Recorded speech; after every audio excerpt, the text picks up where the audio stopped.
So I just wanted to do a quick update video of this TideWe hunting blind. I haven't been out here in several weeks, and we had a big snowstorm. There's probably about, I don't know, 5.5 inches of really wet, heavy snow. And I wondered how this blind had done if it collapsed, because that heavy, wet snow, a lot of times will just collapse, tents and that type of stuff. And look at this, it's done well. I was really surprised. I knew it was well built, but that's heavy snow. This one side is a little bit droopy where this is sitting. But otherwise it's doing really good. I can give this a little shake. Get some of this off.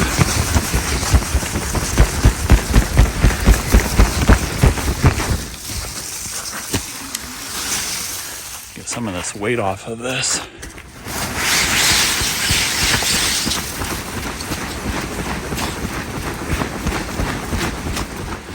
Huh. Awesome. Let's take a quick peek through here. Looking good. Bone dry. All right, guys. So, like I said, just a quick video update for this. I'm really impressed at how it withstood that heavy snow. So, all right, guys. As always, if you would, please like, share, subscribe. If you have any questions, let me know, or ideas for new videos. Have a good day.